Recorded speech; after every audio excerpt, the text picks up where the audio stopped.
16, 16 ya. Oke, bismillahirrahmanirrahim. Assalamualaikum warahmatullahi wabarakatuh. Selamat sore teman-teman. Gimana kabarnya? Sehat ya? Alhamdulillah. Alhamdulillah.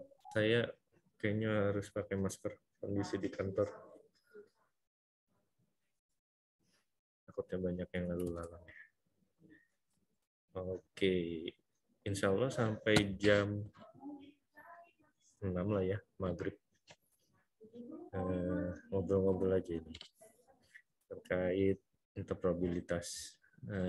Mungkin dari teman-teman ada yang udah mengetahui apa itu interoperabilitas?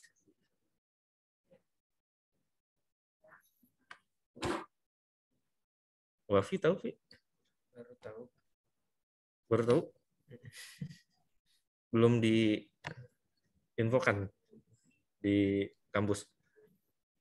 Belum dapat, baru pas baca ini aja kan tentang kayak interoperability, terus cari tahu juga kayak di Google apa sih ini interoperability gitu, terus ternyata kayak apa dia kayak aplikasi gitu yang bisa berinteraksi antar satu sama lain sama si aplikasi itu terus sama si penggunanya juga. Jadi pas baca oh ternyata ada kayak beginian gitu. Jadi baru tahu. Oke. Kalau Sinta, suara saya dengeran nggak? Di Halu Leo gimana? Sudah diinfokan belum tentang ini?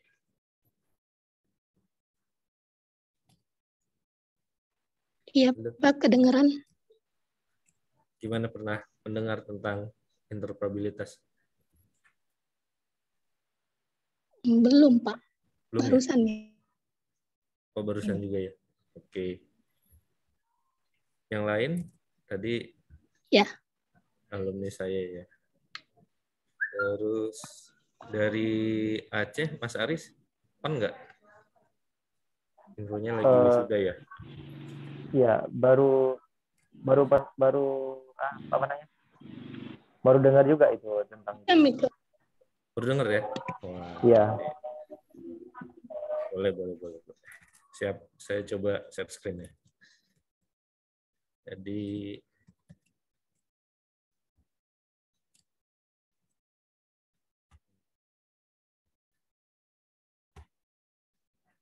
oke.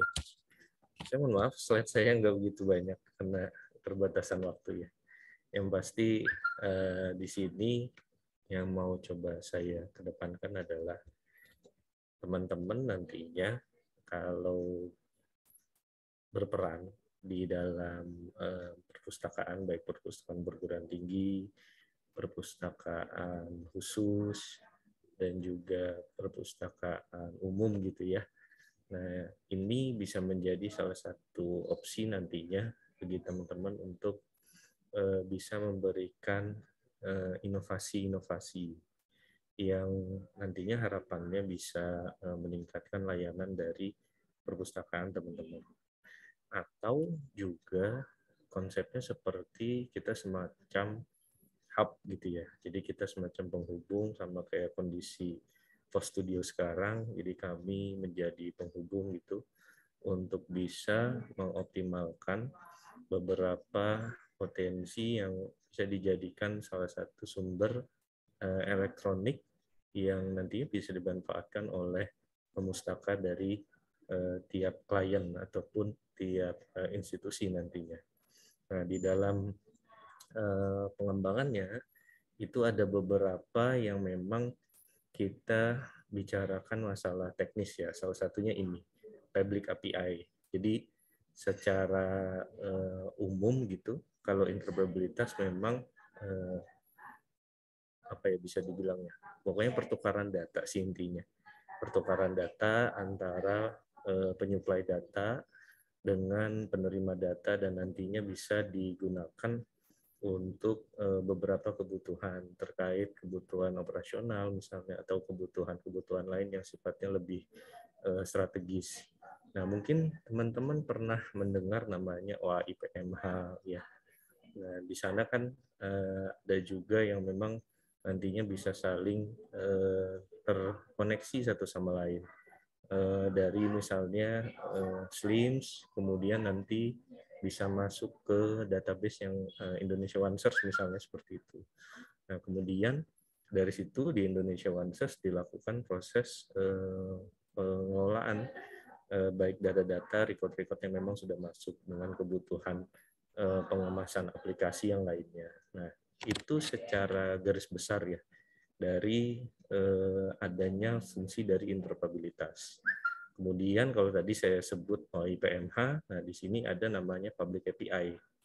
Kalau Public API ini bisa dibilang kalau secara akronim itu panjangan dari Application Programming Interface untuk API-nya gitu ya.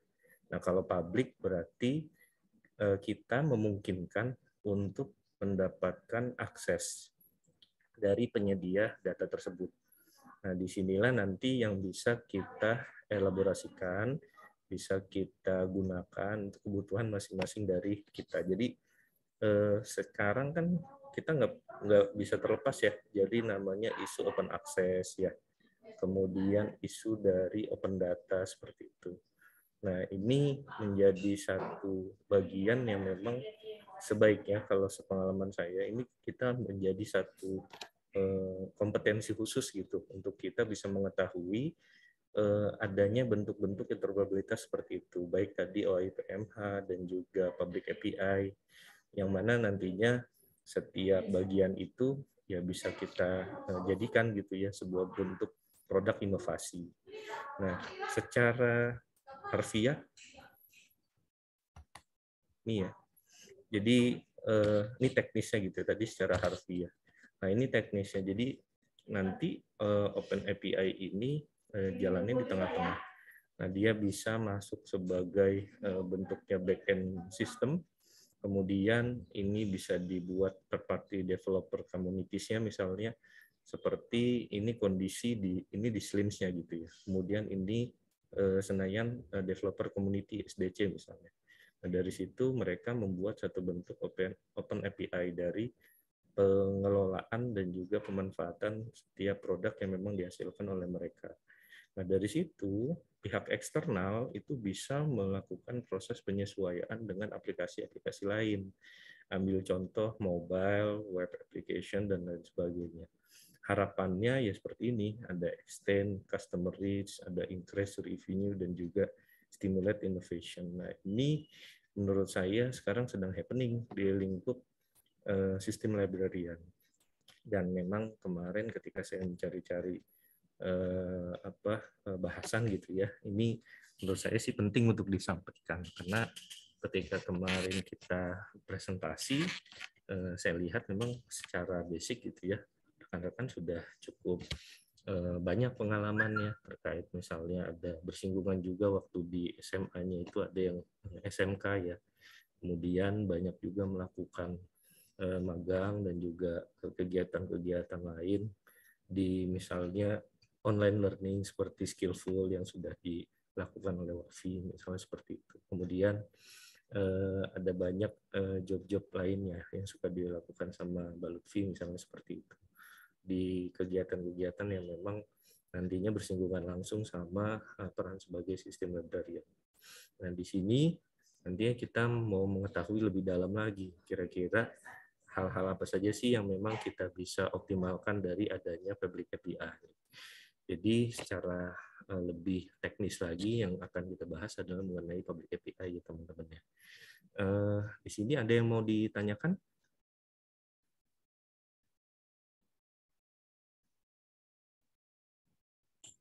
Dari saya belum, Kak. Silakan. Yang lain cukup jelas apa yang saya sampaikan?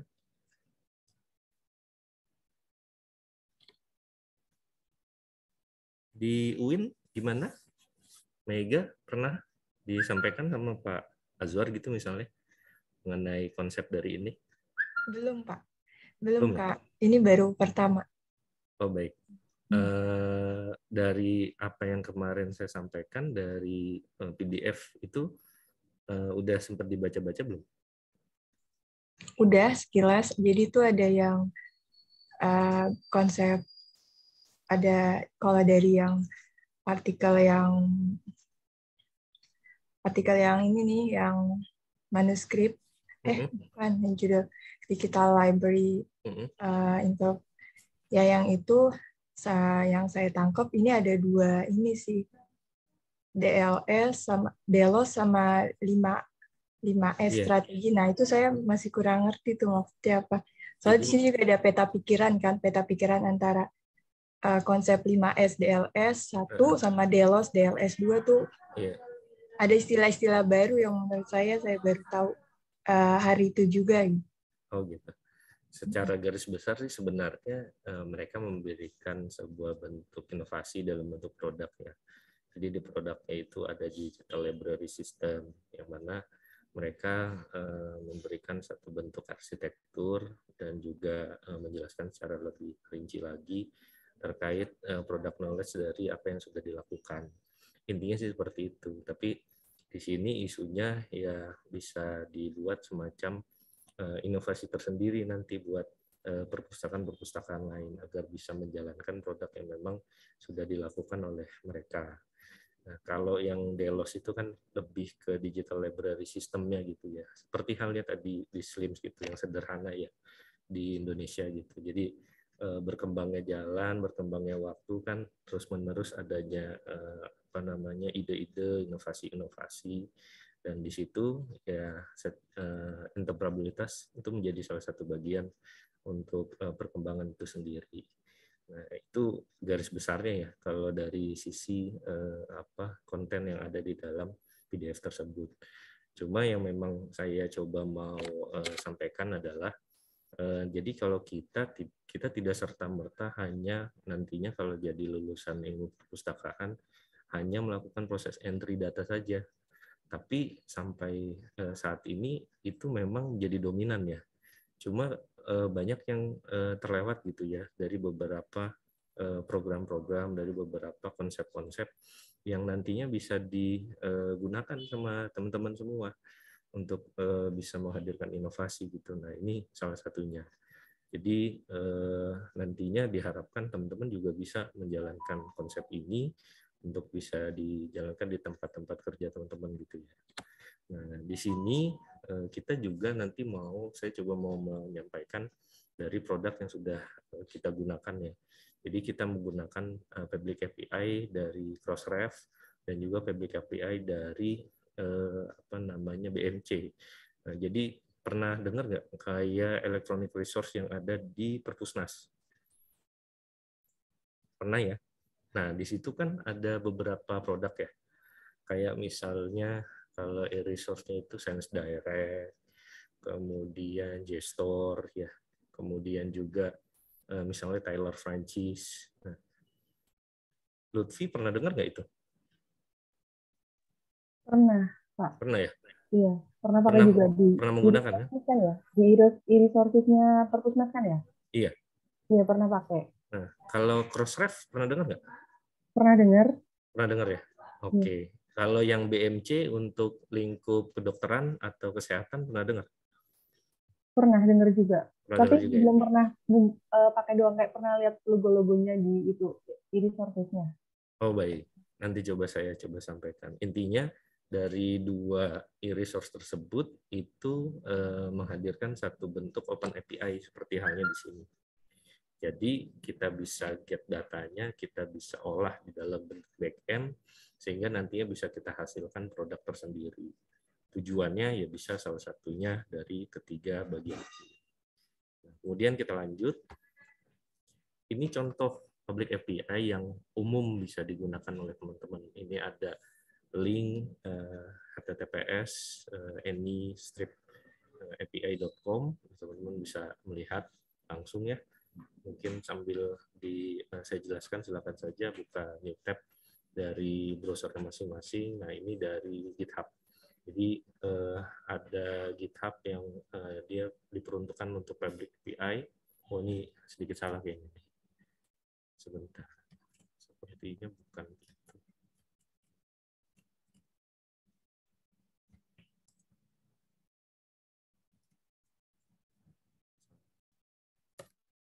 Public API-nya.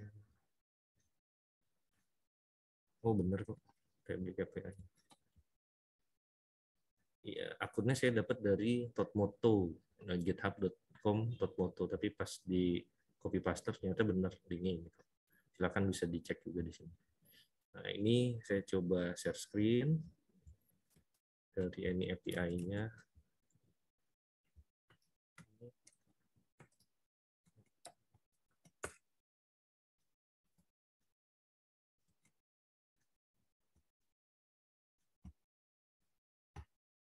Ini ya. Jadi ini banyak sekali teman-teman yang bisa digunakan oleh teman-teman dari segi sumber yang memang kategorinya adalah public API. Ini berkaitan sama subjek-subjek tersendiri ya. Ada misalnya ini Oxford Dictionary, kemudian ada yang berkaitan sama buku, ada yang berkaitan juga Google Sheet misalnya seperti ini. Nah, tapi ya ini kembali ke teman-teman kira-kira mau mengolahnya itu seperti apa gitu.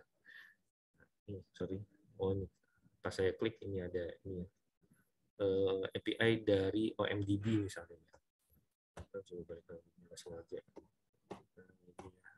Ini mungkin yang tertarik apa ya? Ini ada link data misalnya CP SDK link data. Jadi ini ada keterangan keterangan singkatnya gitu ya terkait API ini. Dan di sini teman-teman bisa melihat dulu gitu kira-kira isinya apa sih dari City SDK ini, apakah link data itu memang yang sifatnya umum atau seperti apa. Nah, ini teman-teman bisa melihat di sini. Ini ada bentuk deskripsinya. Ini deskripsi sederhananya. Kemudian ini ada layer-layer yang nantinya bisa digunakan. Ada fungsi dari Git, fungsi dari post, dan lain sebagainya. Nah, kemarin ketika saya coba sampaikan di grup, saya coba melakukan informasi ya. Jadi ada Postman gitu ya, satu tools untuk mengatur lalu lintas dari API. Teman-teman udah install belum? Sudah install ya? Sudah. Dari baca-baca, sudah baca-baca, di sini ada learning Postman-nya nih. Ada introduction, ada installing, segala macamnya di sini. Terutama sih ini ya, sending your first request. Jadinya ini nanti teman-teman bisa mengetahui apa fungsi get, apa fungsi post, apa fungsi page, dari let, dan lain sebagainya.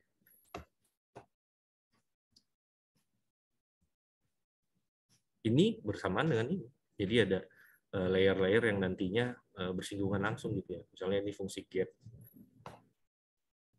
Ketika ada responnya 200, ini kategorinya sudah oke. Jadi sudah sesuai dari segi API konfigurasinya.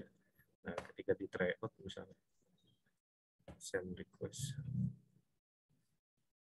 dia ada status seperti ini. Kalau status seperti ini berarti tidak ada fungsi konfigurasi yang memang dilakukan di dalam any API ini. Jadi hanya sebatas memastikan koneksinya itu berjalan. Contoh yang tadi, nah ini dia, responnya hanya 200.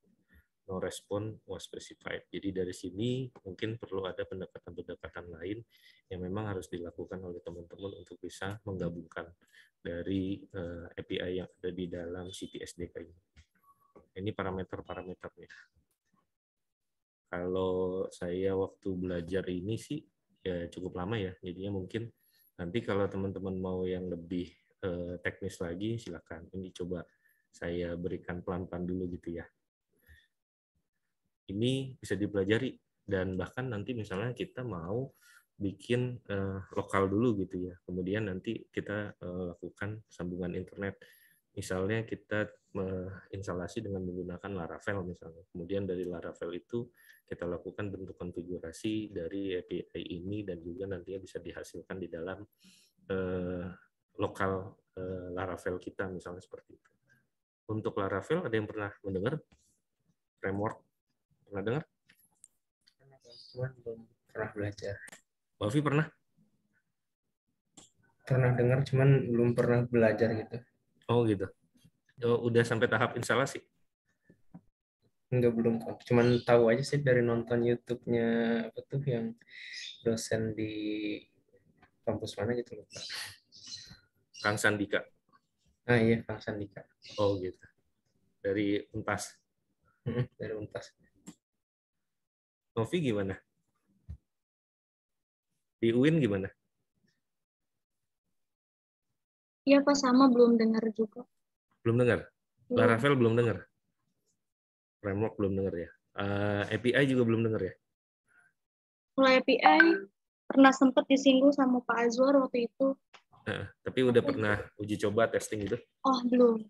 Belum ya? Oke. Ini nantinya dari menggunakan Postman ini kita coba ambil data, kemudian nanti kita bisa olah gitu ya. Cuma saya baru sampai tahap pengambilan data dulu aja gitu, karena pelan-pelan di sini.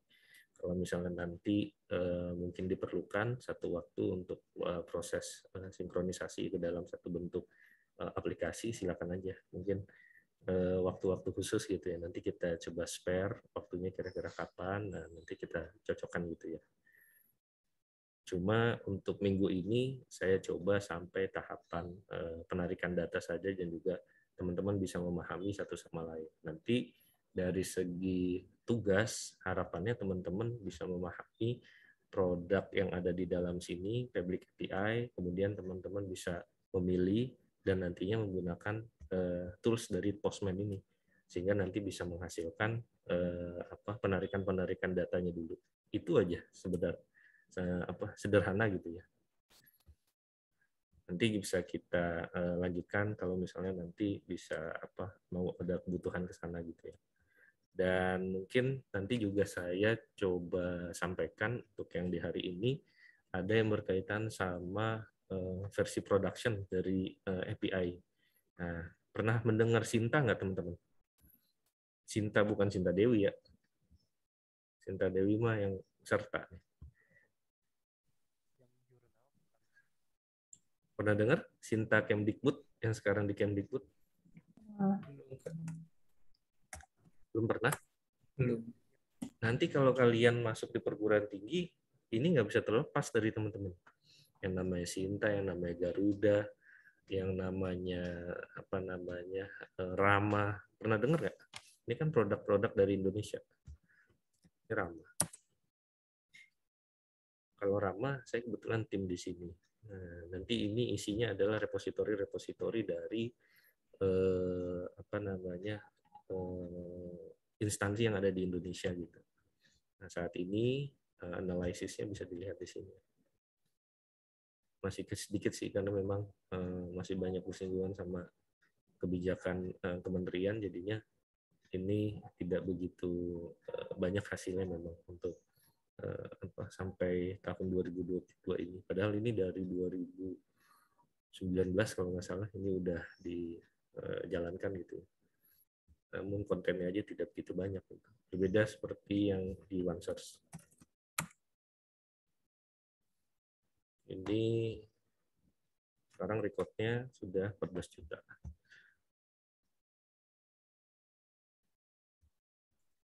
Kak, ya. Itu kenapa beda ya antara tadi kan yang kayak Kak dulu bilang di Rama Repository itu kan sebenarnya dia udah lama tapi belum banyak ininya, berbeda gitu sama di OneSet. Itu kenapa sih Kak jadi ada perbedaan? Oh gitu. Ya kenapa bisa beda? Oke. Saya tim dari 2020-an lah kurang lebih. Nah dari situ sepengalaman saya memang kekurangan pertama adalah sosialisasi. Jadi kita kurang sosialisasi, dan yang kedua berdampak sama kebijakan pemerintah dari tingkat pusat. Kan perubahan nomenklaturnya sampai 3 kali tuh. Dari yang Kemenristek BRIN, kemudian berubah lagi menjadi Kemendikbudristek, kemudian berubah lagi dari Kemendikbud BRIN, Kemenristek BRIN, kemudian sekarang berubah lagi ke Kemdikbud. Nah, itu kan 3 kali nomenklatur itu perubahannya dampaknya sama ya hal-hal lain gitu ya. Misalnya anggaran, kemudian tupoksi, kemudian berkaitan sama pengembangan. Nah, itu memang menjadi kendala gitu di dalam pengelolaan untuk lingkup pemerintah. Dan ya itu hal wajar lah. Nanti mungkin kalau teman-teman bergabung di tim pemerintahan juga rasakan gitu ya banyaknya dinamika politik dan lain sebagainya. Nah, dari sisi itu yang utama mengakibatkan pemanfaatan kontennya itu kurang optimal. Jadinya data-datanya tidak begitu besar ya dari yang sekarang gitu. Ini dari segi konten dokumen aja baru segini gitu, 1 juta, berbeda dengan yang di OneSearch yang udah 14 juta lebih. Kalau dari OneSearch dari segi waktu memang dia lebih cepat gitu ya, dari waktu 2017 lah kurang lebih atau 2016 gitu ya. Ya spare waktu 3 tahun kan seharusnya tidak begitu jauh ya kalau dari Rama seharusnya. Tapi ternyata masih leading dari OneSearch sendiri. Dan yang memang berdampak juga karena di Rama ini dikhususkan buat repository. Nah, kalau OneSearch ini kan kategorinya semua sumber. Jadi ada yang dari perpustakaan, ada yang dari museum, ada yang dari arsip, dan lain sebagainya. Nah, cuma di sini Rama memang Kemdikbud itu yang sekarang menjadi bertanggung jawab gitu ya, dan mengkoordinir. Nah, itu memang mau membuat semacam ekosistem dari bentuk sinergitas yang ada di dalam sumber elektronik di Indonesia. Makanya ini ada Garuda, ada Sinta, ada Rama, ada Anjani, dan lain sebagainya. Nah, nantinya harapannya di Rama ini bisa melakukan proses pengecekan plagiarisme. Mungkin teman-teman ketika mau skripsi kan dicek ya, bikin KTA gitu kan, karya tulis akhir, kan itu diminta tuh biasanya ya. Bener nggak? Untuk pengecekan plagiarisme. Nah, misalnya dengan menggunakan Turnitin atau Authenticate gitu ya. Nah, ini nantinya mau coba dengan adanya Anjani. Jadi dari data-data yang ada di dalam Garuda, Sinta, Rama, dan lain sebagainya, ini bisa dilakukan proses pengambilan database. Sehingga nanti pas proses screeningnya itu bisa optimal hasilnya. Yang berasal dari sumber-sumber yang ada di Indonesia. Tapi berbeda dengan yang di OneSearch. Cuma memang di OneSearch ini sekarang perkembangan cukup baik dengan adanya banyaknya beberapa entitas lainnya. Nah, teman-teman bisa lihat di sini. Entitas lainnya, ada Explorer, ada SiteMiner, ada Reporting. Oke. Kita tidak mau terlalu dalam ya untuk yang berkaitan sama sumber-sumber ini, tapi nantinya kita akan gunakan satu API yang nantinya bisa dilihat oleh teman-teman. Pengambilan datanya itu bisa dengan mudahnya tanpa melakukan proses pencarian menggunakan interface gitu. Nah, dari situ kan nanti teman-teman tinggal melakukan proses pengolahan saja. Ini kan kalau kita cari-cari ya, misalnya ya saya ambil dari afiliasi. Kemudian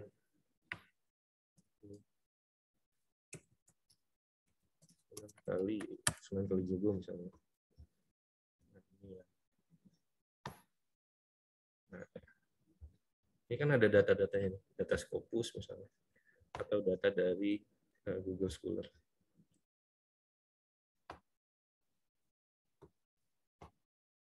Data-data ini kalau kita menggunakan interface itu kan kita tidak bisa mendapatkan secara lebih rinci gitu ya, dan kita tidak bisa menggunakan kembali data-data ini karena memang data ini udah data final yang dimunculkan di dalam Sinta. Nah, kita mau ambil daleman dari Sinta ini sendiri.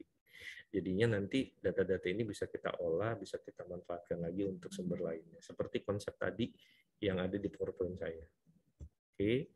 Nah, kemudian kita lanjut ke sini ya. Jadinya ini di dalam any API ini nantinya banyak layer-layer yang memang disesuaikan sama kondisi dari penyedia sumber. Macam-macam. Misalnya kita mau ambil data MDB. Ini kan data-data movie ya.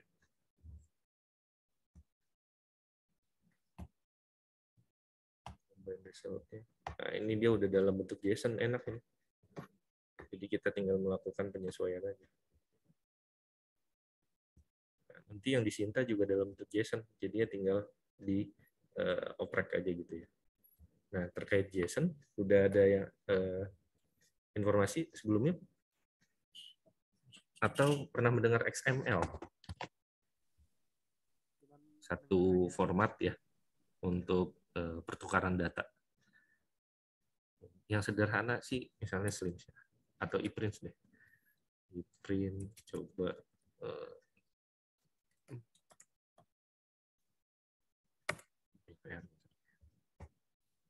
kemudian sorry.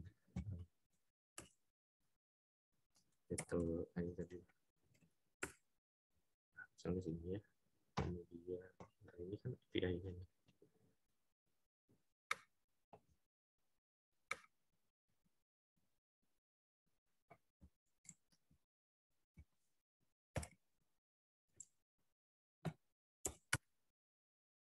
Ini ada list record.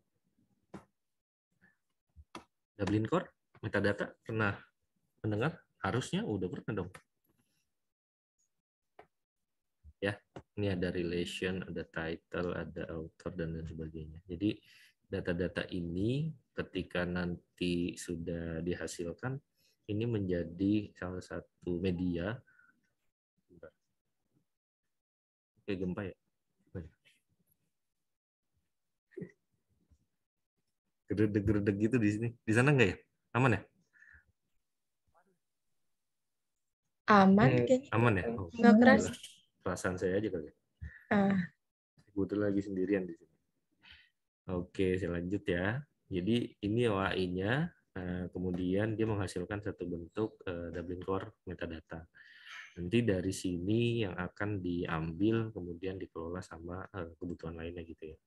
Nah, itu pun di dalam XML-nya. Jadi nanti ketika diekspor, nanti bisa dalam bentuk JSON, dalam bentuk XML. Dan ini ada masing-masing tag-nya gitu. Jadi tentang tag dari resource identifier, tag tentang language, tag tentang format, dan lain sebagainya. Jadi itu yang nantinya bisa digunakan sama teman-teman. Kalau misalnya buat kebutuhan-kebutuhan khusus, mungkin teman-teman diminta nih untuk proses diseminasi dong. Kalau di diseminasi kok kita ini aja sih pemanfaatannya gitu. Pas dilihat di dalam proses monitoring dan evaluasi, mungkin perpustakaan teman-teman sudah mulai rada melek gitu ya untuk kebutuhan diseminasi agar pemanfaatannya lebih luas lagi misalnya. Nah itu caranya seperti apa sih? Nah ini salah satunya dengan menggunakan konsep dari interoperabilitas. Misalnya kita terindeks ke dalam OneSearch, kita terindeks ke dalam Rama, nantinya bisa kita ambil data-data dari sini dan kita olah lagi sehingga buat kebutuhan diseminasi informasi produk yang memang nanti yang mau digunakan oleh teman-teman. Nah itu banyak hal gitu. Nah ini kalau di Indonesia, kalau di Inggris ada mungkin pernah dengar core.ac.uk. Ini dia sifatnya juga open data ya. Nah, ini saya menarik bisa menampilkan satu become a data provider misalnya.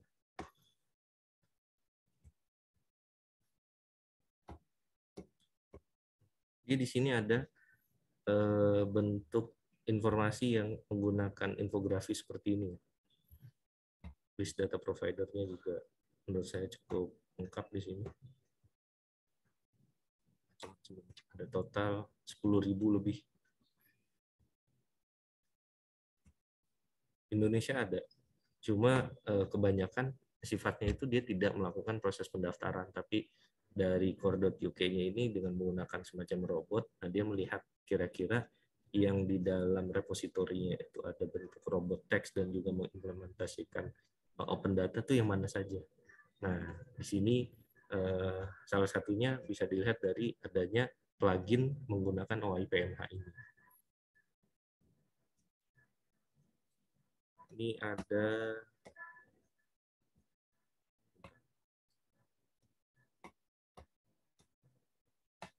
biasanya ada videonya, saya lupa ini tampilan baru deh. Oh ini dia.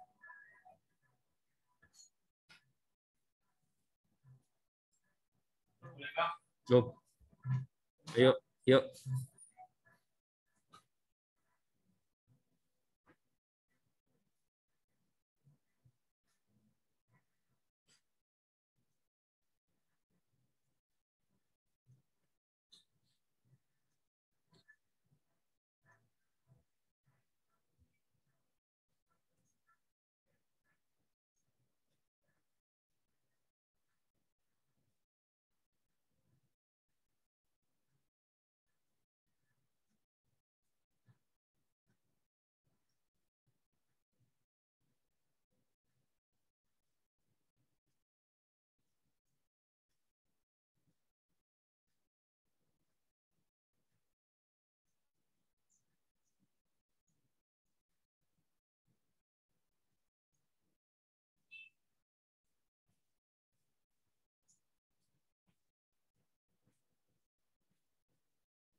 Oke, dari tadi yang udah saya jelasin, ada yang mau ditanya? Silakan. Tadi ada contoh-contoh ya, kayak cinta, Rama, kemudian juga ada gambaran tentang proses yang nantinya akan dilakukan sama teman-teman. Nanti setelah ini kita masuk ke proses teknisnya gitu ya.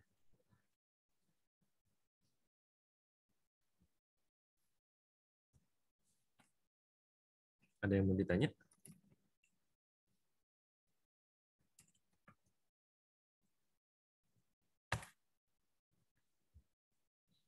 Teman-teman pernah tahu OJS? Open Journal System? Ya, pernah. Pernah ya? Ya. Kan sudah saya berikan tuh kemarin gambaran ya secara secara kebijakan dari sisi perpustakaan nasional. Kan ada salah satunya yang undang-undang. Bukan, Perka. Iya, Peraturan kepala. Perka. Di Perka itu kan ada salah satu poin yang berkaitan sama klasterisasi untuk bisa mengelola jurnal ilmiah. Nah, teman-teman nanti bisa mengelola ini dengan menggunakan OJS. Di sini juga ada bentuk interoperabilitasnya. Contoh, dia sama juga menggunakan framework OAI PMH. Data-datanya. Jadi nantinya kalau di dunia kerja kita akan banyak menemukan tools-tools ya, perangkat-perangkat yang memang jadi bagian keseharian dari kita. Tadi ada ini berkaitan repository, kemudian juga jurnal ilmiah, kemudian buat melakukan pertukaran data, macam-macam deh. Teman-teman harus siap dengan kondisi seperti itu. Kalau udah menguasai ini, wah, cuan mah tinggal di tangan, insya Allah ya. Asalkan konsisten, teman-teman. Saya pelan-pelan di sini sejak 2012 lah, saya udah mulai mempelajari dunia teknologi web gitu ya. Sejak saya waktu itu pertama kali lulus tahun 2008 itu ke BINUS Business School. Kalau yang di Jakarta di Mustopo, tahu nggak, di kampus Mustopo sampingnya? Mega, tahu nggak? Di Senayan, di dekat Senayan City. Nggak itu nggak pernah. Bukan anak Jaksel ya? Anak Jakbar, kita mah mainnya ke Taman Anggrek. Siap. Jadi di situ saya udah mulai mempelajari itu teknologi web sampai ini seperti Mega ya, ikut komunitas dan lain sebagainya. Nah, kalau sekarang sudah beberapa dipercaya gitu untuk bisa membantu secara lebih intensif lagi gitu ya di beberapa aplikasi kementerian-kementerian. Nah, ini memang nanti menjadi proyek lanjutan nih untuk bisa dijalankan di 2022 ini. Insya Allah sih akan dikembangkan secara lebih detail lagi ya untuk Rama ini sendiri. Kemudian, jadi tidak ada pertanyaan ya, cukup jelas ya. Oke, kalau misalnya ini cukup jelas, ini ada beberapa yang mungkin mau dilihat-lihat lebih dalam lagi. Menurut saya ini bagus ya teman-teman ya. Ini misalnya konsep dari agregator, pernah dengar nggak? Aplikasi kan kita segambreng gitu ya. Ada aplikasi jurnal tadi kan, ada repository, ada katalog, ada nanti juga mungkin berkaitan sama sistem skripsi dan lain sebagainya. Nah, ini mensatukan gitu lah. Jadi mempermudah di dalam konsep penelusuran satu pintu gitu. Intinya sih seperti itu. Di tempat-tempat teman-teman itu kalau di Wafi, kalau di Undip itu ada namanya Kandaga kali ya, Vi? Atau iya, Unpad. Kandaga ya kalau nggak salah. Nah, ini nih. Jadi Nah, ini menggunakan aplikasi open source juga, namanya VuFind. Ini sama seperti halnya di OneSource. Jadi, jurnal artikel, magazine artikel, book review, dan lain segala macam dimasukkan di dalam satu penelusuran. Nah, ini dengan menggunakan aplikasi namanya VuFind. Boleh nanti bisa kita arrange waktu juga kalau misalnya membutuhkan informasi terkait ini. Ini VuFind. Ini basicnya teman-teman harus paham mengenai Java. Dan ini menggunakan Java.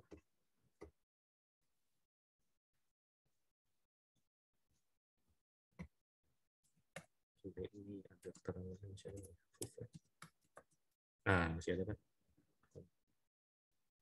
VuFind. Ini juga ini. Oh, masih ada. VuFind.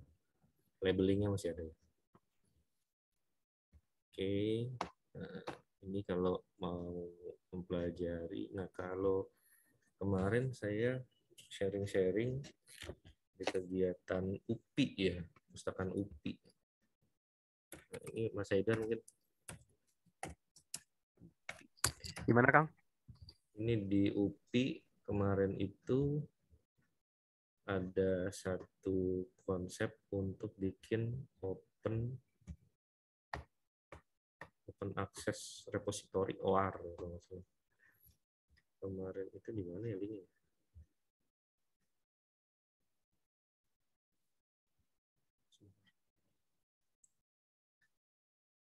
Oh ini, Walid. Ini juga sama, pakai VuFind. Nih ya, tapi lebih baru nih kayaknya kalau VuFind ini. Jadi ini konsep agregator teman-teman yang ada di dalam informasi core.uk. Jadi sumber-sumber informasi disatukan dan bisa diakses secara lebih mudah, user friendly gitu di dalam core.uk. Kuncinya seperti itu. Ini hal lain silakan menurut saya bisa dipelajari ya sama teman-teman terkait interoperabilitas yang ada di dalam core.uk. Oke. Saya coba Novi bisa dilihat sudah melakukan instalasi di Postman belum? Bisa share screen? Sudah, sebentar ya. Oke, saya buat multiple participant share screen dulu, silakan.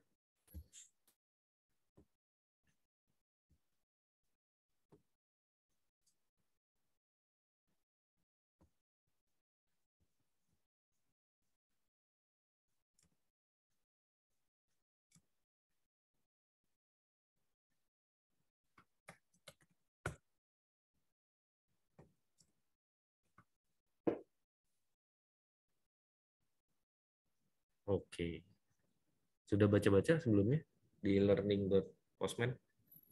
Belum? Oh, kebetulan kalau baca belum. Baca belum ya? Udah nyari-nyari informasi, misalnya di YouTube gitu, terkait Postman? Tadi sih sempat pas instalnya nyari tahu di YouTube. Sudah tahu cara kerjanya? Baca-baca sedikit itu dan juga lihat di YouTube? Atau belum lihat secara lebih detail lagi? Ya Kang, belum melihat secara detail lagi. Oke, siap. Saya coba share screen dari PowerPoint lagi ya. Oke, jadi kalau kita bicara interoperabilitas dan tadi produknya adalah public API. Nah, di dalam public API itu ada 3 bagian yang memang dilakukan secara layanan masing-masing penyedia. Ada yang tanpa autentifikasi ya teman-teman ya. Jadi ya bebas saja gitu, tidak ada proses verifikasi ataupun tidak ada bentuk validasi ke dalam penyuplai datanya gitu. Jadi teman-teman bisa langsung menggunakan, terserah mau sampai kapanpun digunakan, dan itu memang tapi kalau layanan dan itu tidak menjadi satu bagian yang memang memberatkan gitu ya bagi penyedia itu sendiri. Namun ini sangat jarang gitu, paling 1-2 sih yang saya tahu. Itu pun terbatas layanannya. Jadi tidak semua sumber yang memang diberikan sama pihak penyedia supply. Kemudian ada lagi yang key dan gen token. Nah, ini akan saya coba presentasikan nanti terkait penyediaan token di Sinta. Jadi ini sifatnya kredensial dan nanti mungkin teman-teman bisa melihat dulu ya apa-apa saja yang memang nanti akan dilakukan dengan menggunakan key atau token ini. Yang pasti ketika bentuk autentifikasinya dengan menggunakan key, ini nanti kayak semacam apa ya namanya, kalau di Grab atau Gojek itu OTP lah bisa dibilang, authentication-nya gitu. Jadinya mereka harus masuk dulu dengan ID yang memang sudah diberikan oleh sistem, dan itu sifatnya random gitu ya, jadinya acak gitu. Jadi misalnya ada kombinasi titik 2 atau kombinasi nomor dan lain sebagainya. Yang pasti kredensial dan harus ada izin dulu gitu kalau dari key dan token ini. Kemudian ada juga OAuth. Jadi di sini login misalnya contohnya dengan menggunakan Gmail. Kita mau menggunakan satu sistem, misalnya pernah dengar nggak di Slims itu dengan menggunakan sistem seperti ini. Jadi teman-teman ketika mau masuk ke member, nah di sana ketika eksekusi login member itu tidak menggunakan username dan password yang diberikan sama penyedia atau perpustakaan, tapi menggunakan account dari Gmail teman-teman. Nah, itu memungkinkan dengan menggunakan OAuth ini. Jadi di sini contoh-contohnya, tapi memang ini memiliki satu bentuk dokumentasi yang lebih teknis ya, ketimbang menggunakan key dan juga tanpa autentifikasi. Cuma di bagian-bagian inilah yang nantinya teman-teman bisa mengetahui kalau misalnya Public API ini ternyata terbuka untuk umum. Public API ini harus ada bentuk validasinya. Public API ini harus kita mendaftarkan dulu misalnya, atau kita melakukan sinkronisasi secara lebih mendalam. Contohnya yang OAuth ini. Kalau yang key ini sih mudah sih sebenarnya, tapi memang harus ada perizinan intinya sih. Nah, kemudian ini contohnya. Ini kita menggunakan API dari Sinta. Mungkin setelah inilah ya saya coba sampaikan. Cuma kita mau, saya masih yang share screen-nya masih Novi. Loh, kok bisa? Dari tadi? Iya. Tadi Novi belum di end screen. Oke. Iya, Udah? mohon maaf lupa. Saya udah? Oh, udah kan. Oke, saya ulangi ya. Untuk yang autentifikasi, jadi kalau kita mau menggunakan Public API sebagai salah satu media buat interoperabilitas, itu ada 3 bagian yang memang kita bisa dapatkan gitu ya. Adanya yang tanpa autentifikasi, ada kita menggunakan key dan juga token, ini sifatnya kredensial. Ada juga yang memang menggunakan hal yang lebih teknis lagi seperti OAuth ini. Nah, di sini nantinya teman-teman bisa melihat contohnya login via Gmail atau login via Facebook, misalnya seperti itu. Nah, itu fungsi yang ada di dalam konsep yang ketiga. Tapi kalau untuk yang konsep yang key dan juga token, ini yang menurut penting sih ada perizinan gitu ya. Dan nanti akan diberikan semacam random ID gitu untuk bisa masuk ke dalam sistem. Kemudian kalau di sini ini ada tanpa autentifikasi.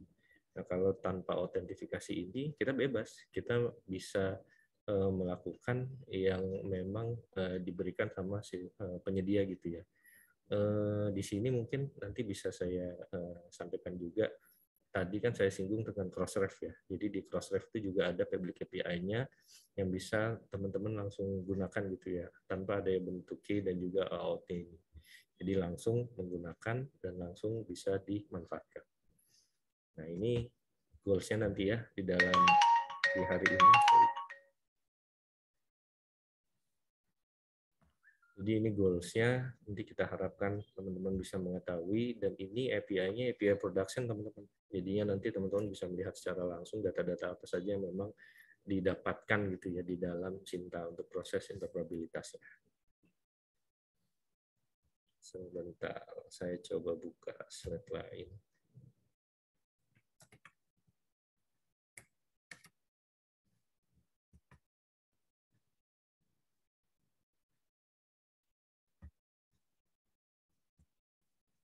Oke.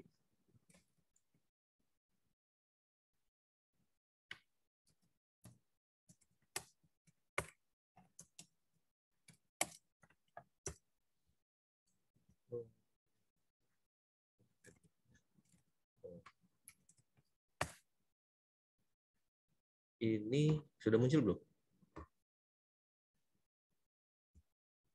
Belum, Kang. Belum, Mbak. Sebentar, sebentar.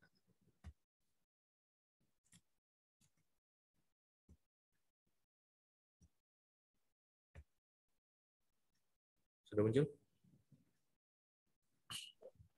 Udah. Udah ya? Oke. Oke. Nah, ini satu produk yang sudah kita lakukan, namanya metadata resource. Ini ada subjudulnya ya, Connecting from Cloud ya.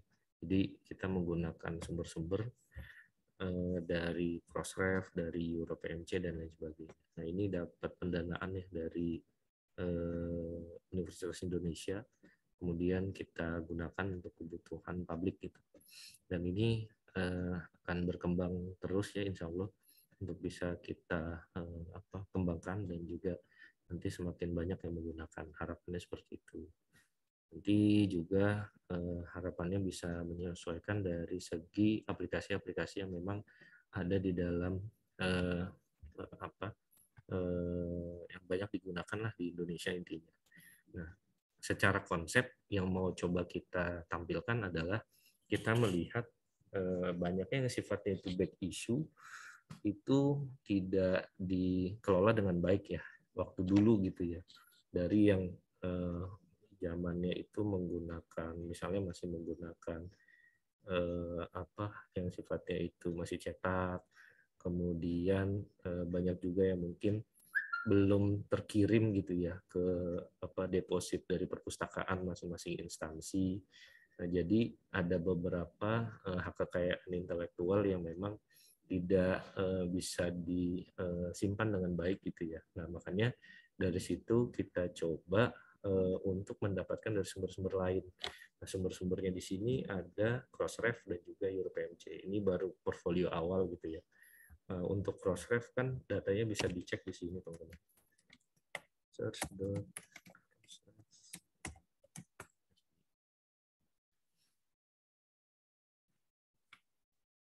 ini data yang memang sama gitu ya dengan ini. Karena ini juga menggunakan public API dari Crossref di sini. Jadi ambil contoh misalnya kita ambil satu subjek, kita pilih source-nya, kita gunakan yang ini. Jadi ada bentuk action-nya nanti mau diekspor. Nanti harapannya sih pengembangannya ini misalnya bisa digunakan buat di space ya, bisa digunakan buat e-prints. Jadi ekosistemnya kita bangun mau seperti itu gitu. Harapannya misalnya ada artikel-artikel yang memang selama ini kita cari-cari nih ternyata belum ada di data dari instansi kita. Kita ada dari data dari luar. Nah, ini yang memang nanti bisa kita harapkan bisa membantu dari tiap instansi untuk bisa menjalankan dan juga bisa memanfaatkan dari sumber daya yang ada. Ini masih sederhana ya teman-teman. Nah, secara dokumentasi ini teman-teman bisa lihat di sini. Jadi ini coba dibuat satu bentuk flowchart-nya gitu. Jadi yang pertama adalah kita lakukan proses sampaikan ke pengguna dulu untuk memilih sumber, memasukkan kata kunci pencariannya juga. Kemudian kita pilih dulu sumber dan kata kunci yang diproses. Kemudian dari sini apakah memang ada di dalam chat. Nah, ini langsung dilakukan proses pemeriksaan. Data ditampilkan.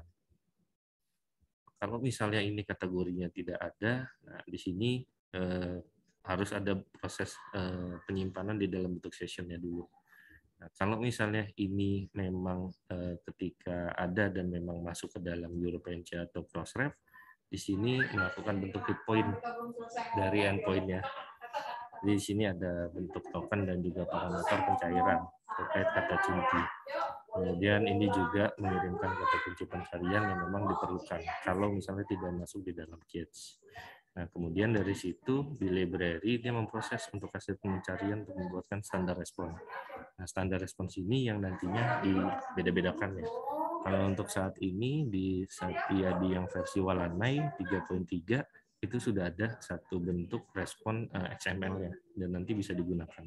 Tapi kalau untuk yang DeFoss Framework Digital Repository yang baru kita kembangkan dari segi aplikasi framework Laravel, nah itu memang masih belum support untuk ini. Kemudian nanti bisa melakukan simpan respon dan respon disimpan sebagai complete chat dengan kategori lifetime-nya 300 second. Nah, poin-poin kayak gini teman-teman juga bisa harus memahami dari segi aplikasi. Baru nantinya datanya bisa ditampilkan di dalam website. Nah, ini deskripsinya. Dan ini endpoint-nya. Nah, ini yang bisa kita gunakan nih. Bisa kita gunakan. Kak Dudu, layarnya Word-nya tadi bisa di zoom in nggak? Oh, bisa. Kan Terlalu kecil ya? Boleh, siap. Sebentar.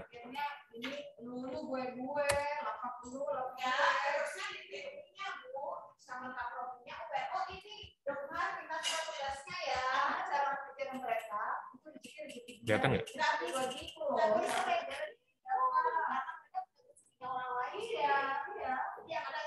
Kelihatan nggak? Mega kelihatan? cukup kelihatan, Kak. Oke. Jadi ini endpoint untuk Crossref. Jadi metadata-metadatanya itu sudah disiapkan sama Crossref, tinggal kita melakukan pengemasannya mau apa gitu. Kemudian ini endpoint untuk EuroPMC. Bisa nanti saya berikan.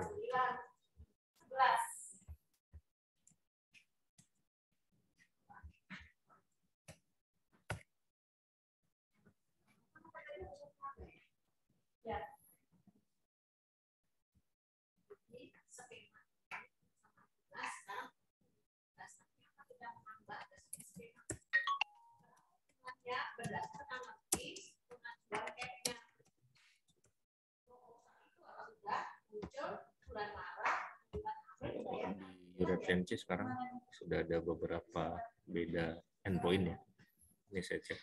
Tapi pada dasarnya sih sama saja prosesnya. Ini saya coba search dulu.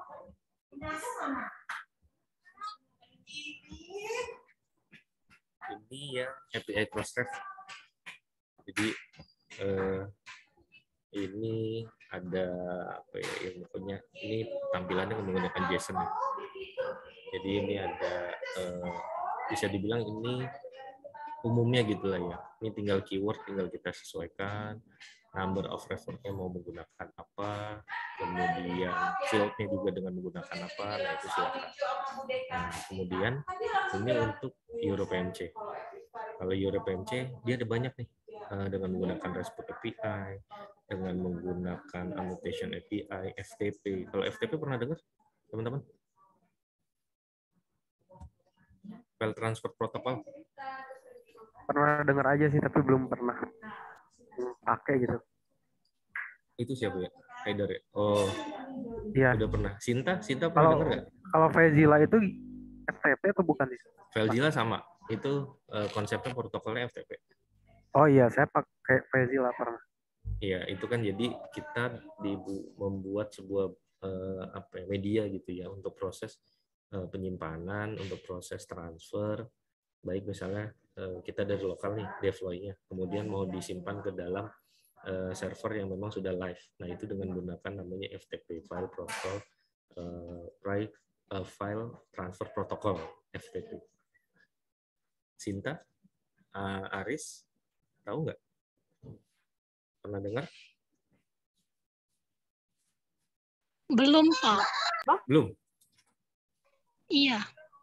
Yang pernah digunakan dari proses transfer protokol? Kalau putih pernah dengar nggak? Putih Windows. Putih pernah, Pak. Putih pernah? Ya, pernah. Ya, nah, itu kan juga konsepnya sama ya, cuma medianya berbeda. Kalau FTP dia ada interface-nya, ada GUI. Nah, tapi kalau putih dengan menggunakan command line. Nah, mungkin yang pernah buka atau main Ubuntu pernah mengetahui pasti dengan menggunakan SSH itu. Nah, ini teman-teman bisa lihat di sini europenc./developer. Ini untuk API cross-reference.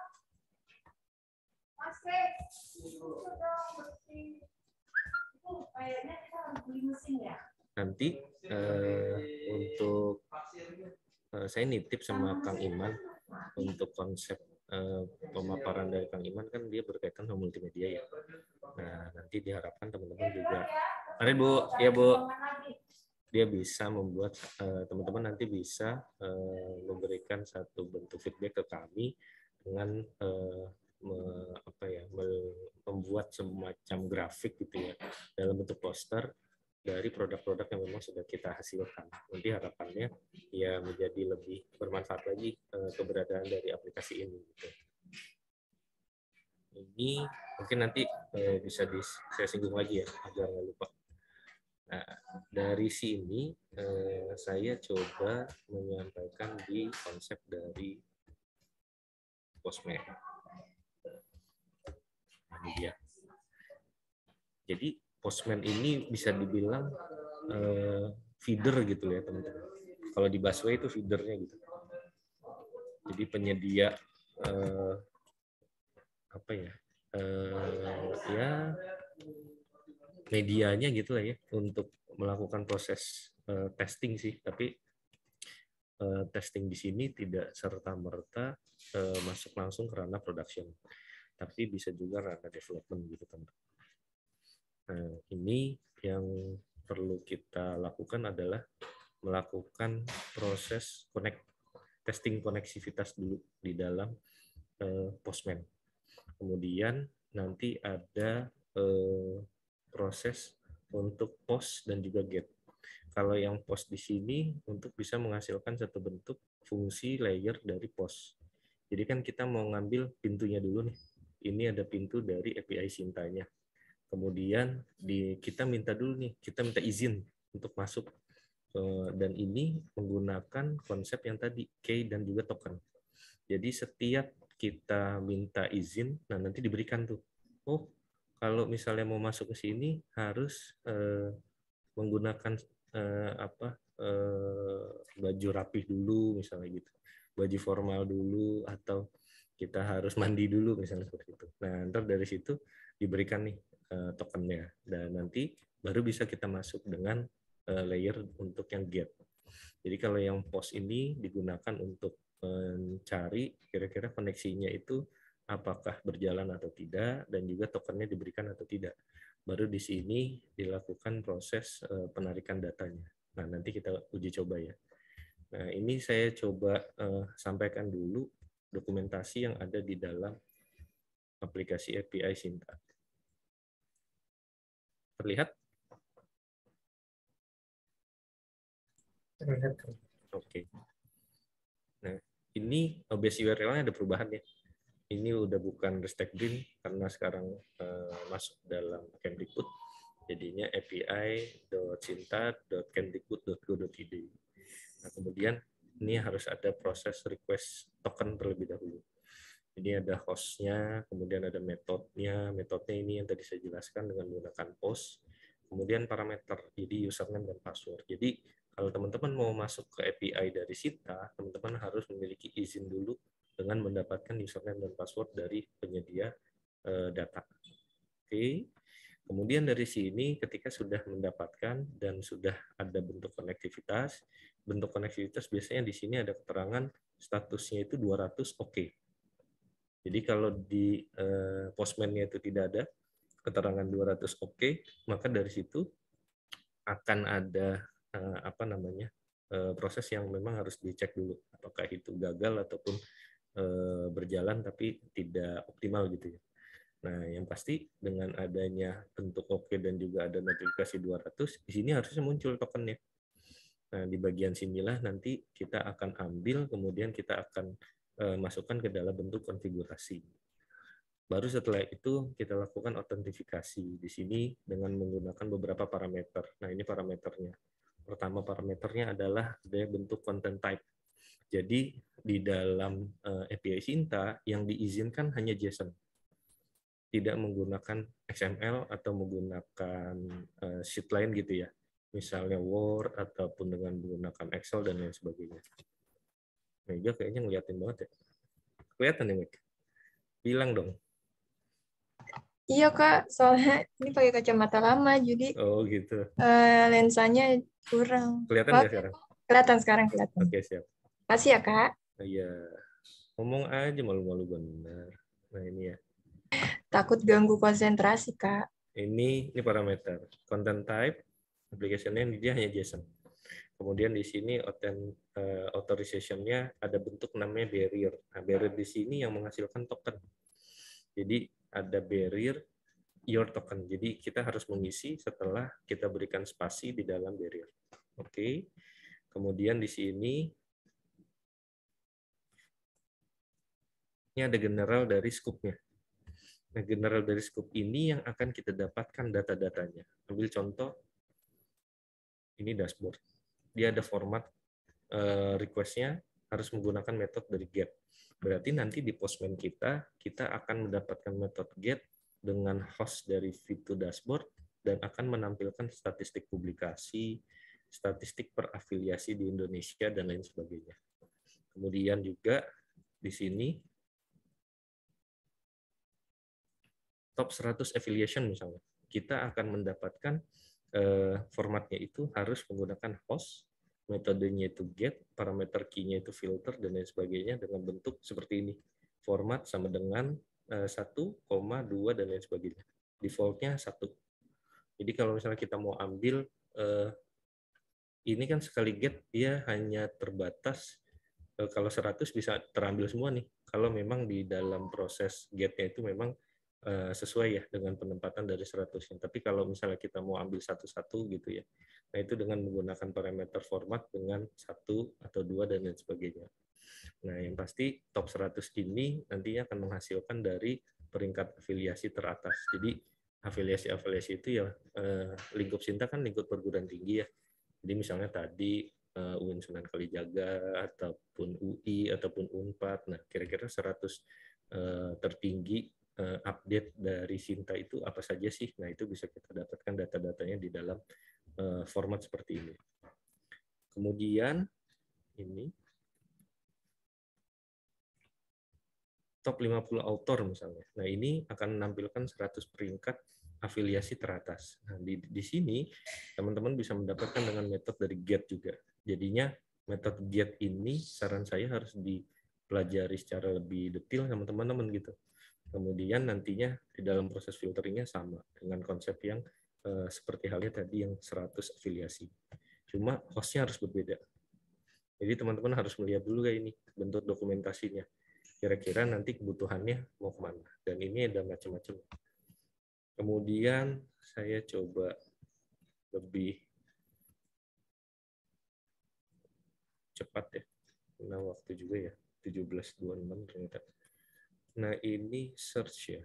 Kemudian ini affiliation scope, ini list. Oke. Ini list affiliation misalnya. Request ini akan menampilkan daftar afiliasi yang terdaftar di Sinta dan disesuaikan dengan peringkat masing-masing afiliasi. Jadi ini ada bentuk parameter yang memang lebih detail lagi. Ada page, ada item, ada queue, ada sort, dan lain sebagainya. Nah, detailnya contoh formatnya seperti ini. Ada skor V2 3. Nah, skor V2 maksudnya skor dari Sinta yang sudah versi yang kedua dalam 3 tahun. Teman-teman harus, berarti kalau misalnya kebutuhannya mau mendapatkan seperti ini, harus lebih pahami lagi produk knowledge dari Sinta ya. Karena nantinya ada hal-hal yang memang lebih teknis lagi untuk diketahui. Nah, kalau misalnya mau mengetahui produk knowledge dari Sinta, teman-teman bisa lihat di FIQ. Di sini ada FAQ. Nah, ini dia. Mungkin di sini ada, ini kan frekuensi X question-nya, jadi sering ditanyakan gitu ya. Nah ini teman-teman bisa melihat lebih detail lagi gitu ya. Kemudian di about juga bisa di ini. Kemudian nanti di bagian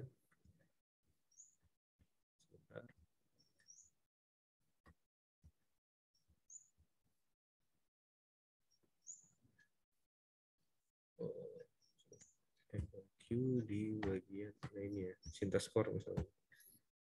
Nah, ini di sini informasi dia kan ada versi 1, ada versi 2. Oke ya.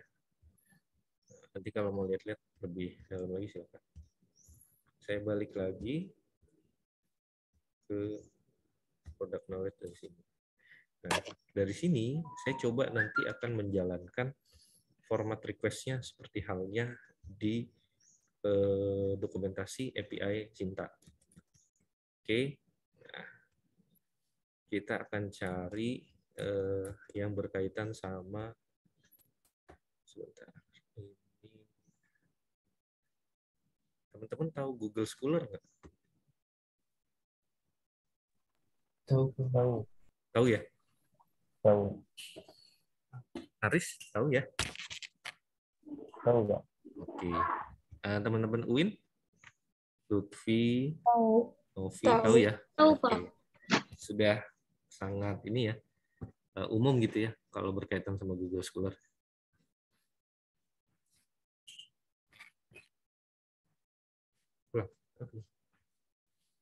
Nah, ini dari sini teman-teman nanti bisa, saya akan menyampaikan terkait menampilkan daftar publikasi Google yang terdata di setiap afiliasi. Jadinya kita bisa mengetahui datanya secara lebih rinci. Karena di Sinta itu ada banyak sumber ya teman-teman ya. Dengan menggunakan Google Scholar, dengan menggunakan Scopus, dengan kunci mana? Sini aja, Pak. Nah, dengan menggunakan Scopus, nah ke depannya juga ada Rama, kemudian juga Web of Science, pokoknya hal-hal seperti itu yang nantinya di bagian bawah kan? Samping udah, belakang udah. Oh ya udah. Ya udah, tinggal depan ya. Oke. Tinggal matiin AC sama lampu kan? Oke. Thank you, Pak. Nah, ini nantinya teman-teman ketika mendapatkan data ini teman-teman bisa mengetahui atau bisa juga menggunakan beberapa tools lain gitu ya. Mungkin pernah mendengar dari bibliometrik misalnya. Pernah dengar nggak? Dengan menggunakan Force Viewer misalnya seperti itu. Pernah. Pernah ya? Pernah ikut pelatihannya, Lutfi? Belum pernah sih, cuma nyari di YouTube. Kemarin buatnya di judulnya. Oh gitu. Jadi kita bisa melakukan bentuk pemetaan kan intinya gitu ya. Kira-kira di instansi ini kita bisa mendapatkan apa saja sih dominannya dia, penelitiannya di apa saja, kemudian di bagian di bagian tertentu ada kekurangan atau tidak dari instansi tersebut. Nah itu ada bentuk pemetaannya. Tapi kalau lingkup itu mungkin lingkupnya literasi informasinya gitu ya. Tapi kalau dari kita setidaknya untuk sistem librariannya kita bisa melihat nih kira-kira sumber-sumber dan juga media-media yang bisa digunakan untuk bisa mendapatkan data-data itu yang bisa kita gunakan itu apa saja gitu. Nah itu menurut saya lingkup dari sistem librariannya. Tapi kalau untuk lingkup menyampaikan secara lebih gamblang lagi, kemudian ada bentuk analisanya.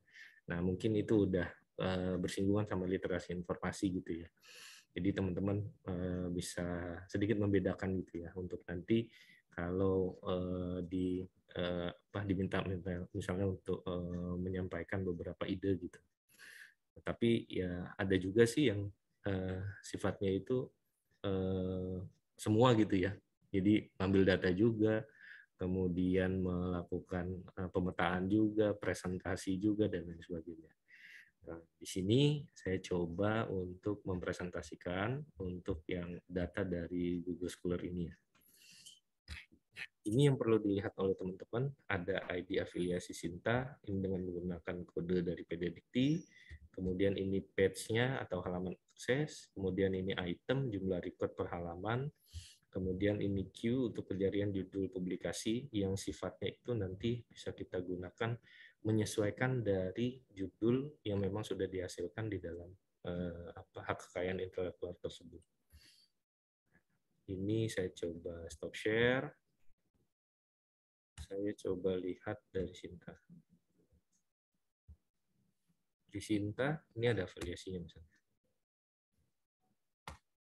Saya ambil ITS misalnya. Nah, yang perlu kita lihat adalah, ini ada kodenya. 417 ya. Nah, kalau di tadi kan, di dalam dokumentasi, sebentar. Di dalam dokumentasi kan jelas ada V2 untuk hostnya, /affiliation, /detail, /google, /2 ID. Nah, ID itu yang memang ID afiliasi dari masing-masing instansi. Nah, ambilnya di sini, yang 417. Jadi sekarang kita coba testing di Postman. Kemudian yang harus kita pastikan dulu adalah terkoneksi atau tidak. Karena ini sifatnya juga chat.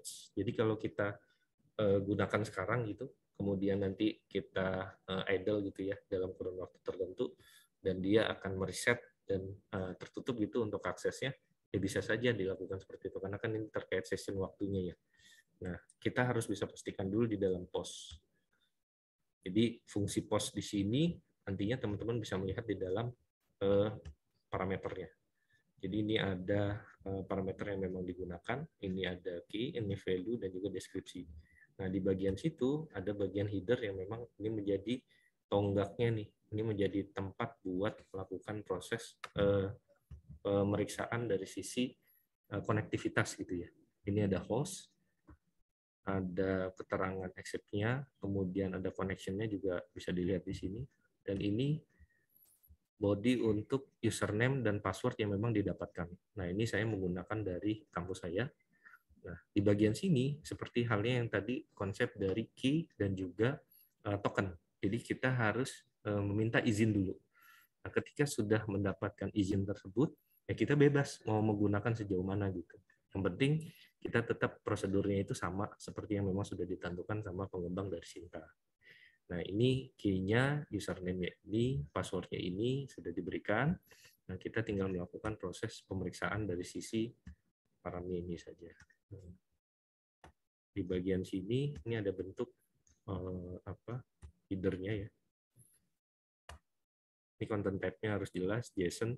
Kalau dia XML, dia tidak akan menghasilkan juga, karena memang yang diminta adalah ya JSON juga. Sorry, saya ngecas dulu ya.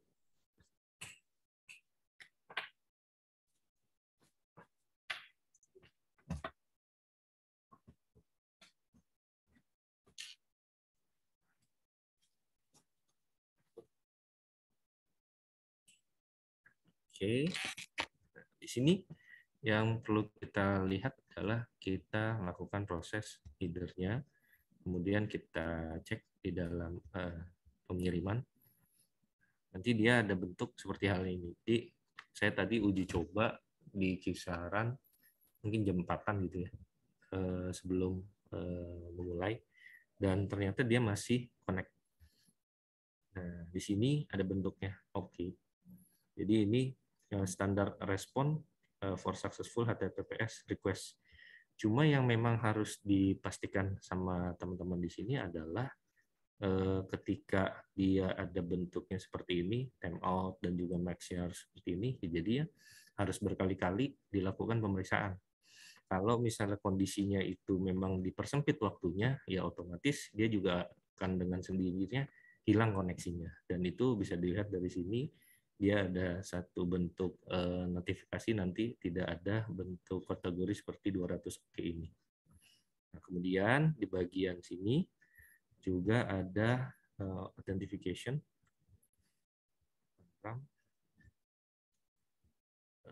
Nah, ini body di bagian authentication ini.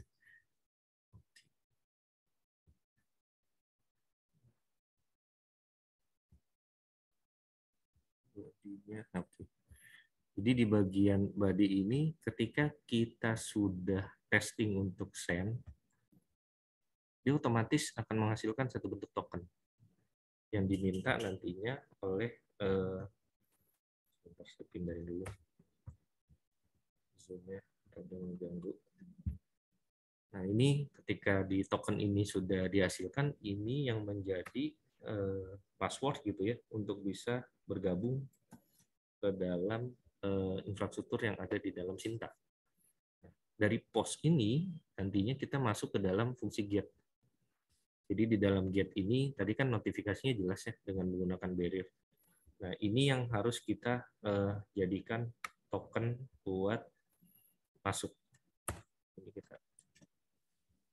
Nah, untuk melakukan proses pemeriksaan kita bisa langsung testing dengan send. Oke. Nah, di sini kalau misalnya sudah ada bentuk seperti ini dan kategorinya juga tidak 200, memang ini sudah kategori berhasil masuk. Tinggal kita menyesuaikan dari segi parameternya. Jadi parameternya itu apa yang mau kita dapatkan gitu. Item apa saja yang memang kita mau lakukan proses pemeriksaan. Untuk yang tadi yang berkaitan sama ID afiliasi, saya mendapatkan dari yang ini 394, ini dari Universitas Andalas gitu ya di sini. Nah, kalau misalnya saya ganti tadi dari ITS ya. ITS itu 417.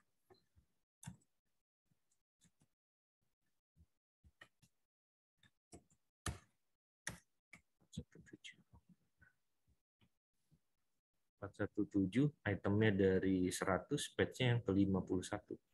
Coba kita tes. Oke.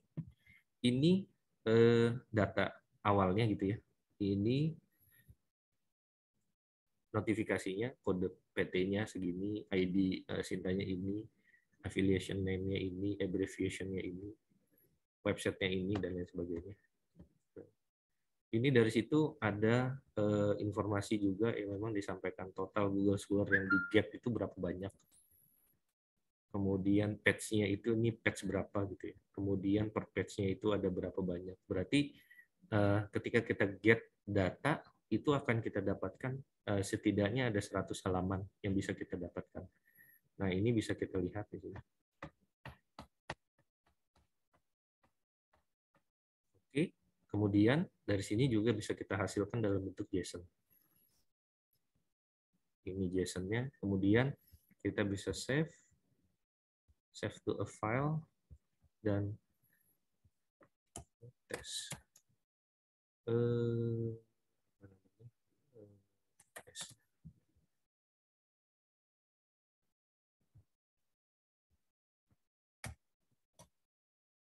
Untuk JSON. Oke, download respon. Dari sini yang bisa kita lakukan seberapa besar data yang memang akan kita dapatkan gitu teman-teman, yang kita butuhkan. Jadi kalau di sini patch-nya itu ada 51, bisa kita tambahin nih. Ini kalau di sini kan total, ini yang terakhir itu data dari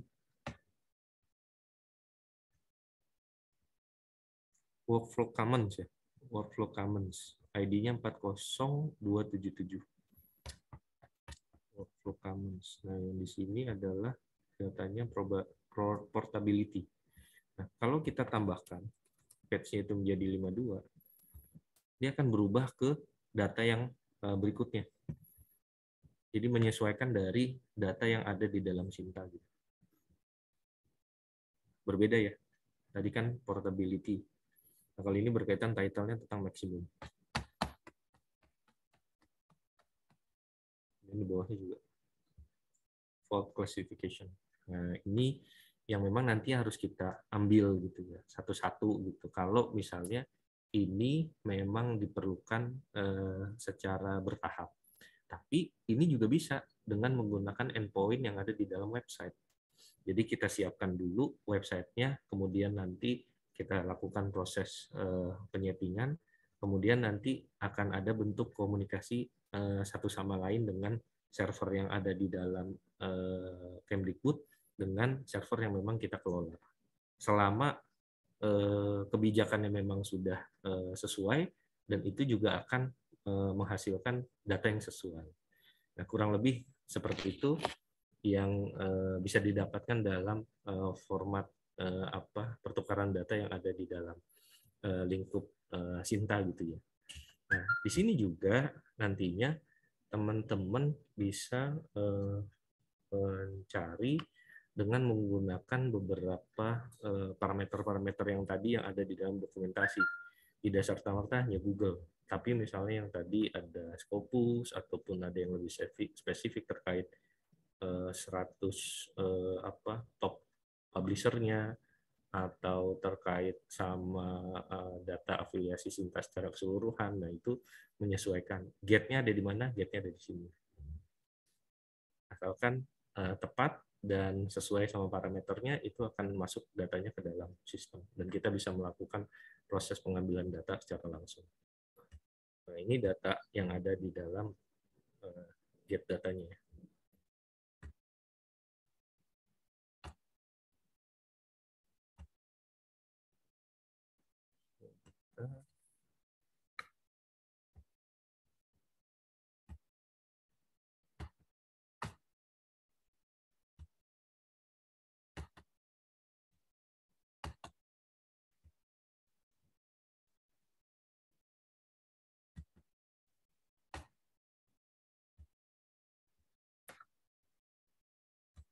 Teman-teman, teks editornya menggunakan apa?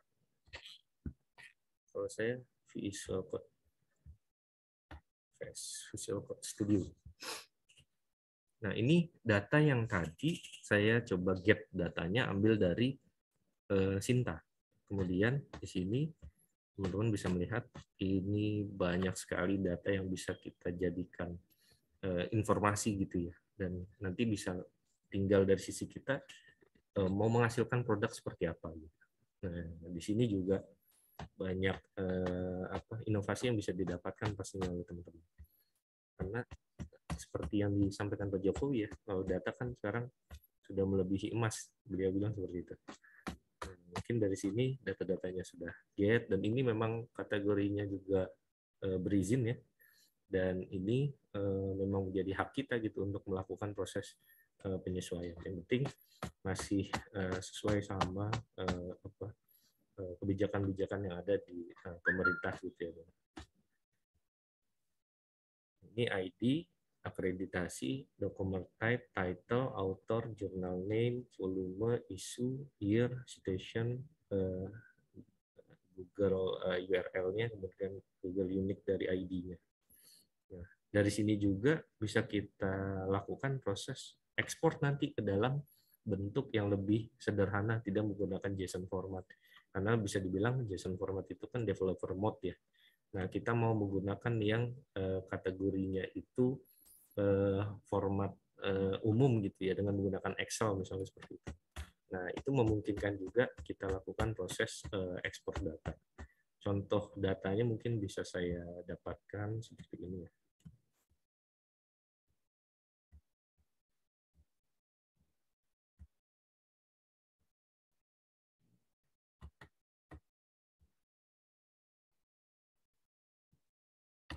Ini yang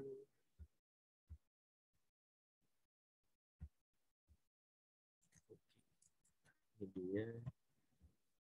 Karena kalau saya biasanya dengan menggunakan Node.js untuk proses ekspornya, tapi butuh waktu terbatas juga ya, 17.46. Saya udah sendiri soalnya di sini. Udah dikunci juga kayaknya. Nah, ini coba saya sampaikan hasil dari yang tadi ya. Jadi ketika kita sudah mendapatkan data tersebut, itu kan masih dibilang developer mode gitu ya. Nah, kita mau coba mempermudah dari sisi informasi yang mau kita sampaikan. Nah, ketika kita melakukan bentuk ekspor dan bisa menghasilkan satu bentuk CSV seperti ini atau Excel, nah ini data-data yang bisa menjadi lebih berguna pastinya ya kan. Nah, contohnya yang ini misalnya Google Scholar-nya ya. Nah, di dalam Google Scholar ini ketika saya get datanya dan saya tampilkan di browser,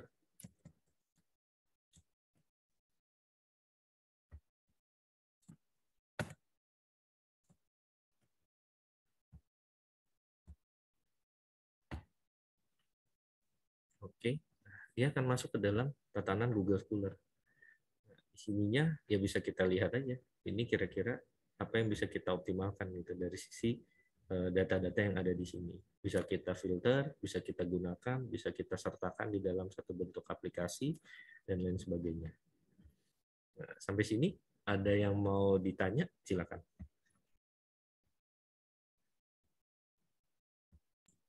Mau nanya, Kang. Berarti tadi apa buat kayak step by step-nya tuh di awal kita kan ya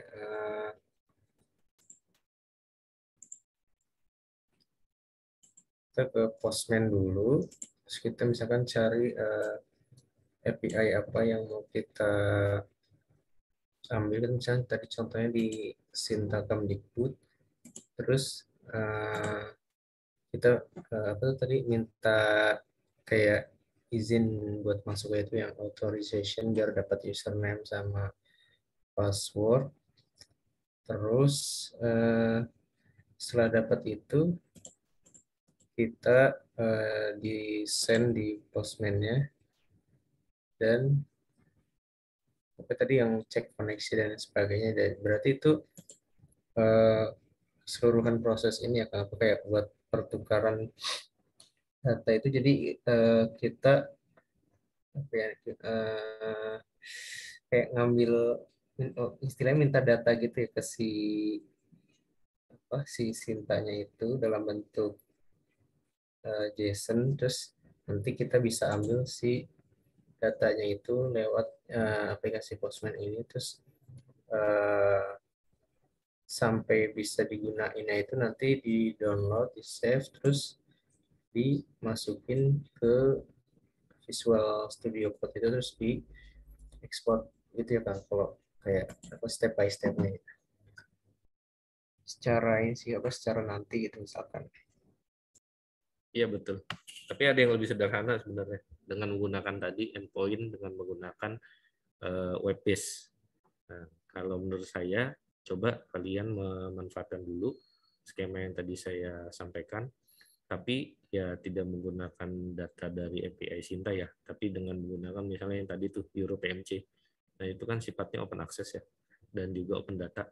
Nah, teman-teman bisa mulai get datanya, bisa mempelajari apa-apa saja yang memang menjadi peraturan di dalam proses penarikan datanya. Kemudian dari situ ya tinggal dilakukan proses penarikan. Nah, kalau misalnya itu sudah lanjut, ya saya sih nantinya mau coba juga buat membuat satu bentuk website yang memang sifatnya itu bisa statik atau dinamis gitu ya. Nah, kalau yang dinamis nanti bisa kita lebih ramai lagi gitu proses diskusinya pasti, dan pasti lebih menarik menurut saya. Tapi di sini ya saya lihat dulu ya, kira-kira teman-teman takutnya terlalu tinggi, repot juga nantinya. Harus pelan-pelan karena kalau berkaitan sama ini.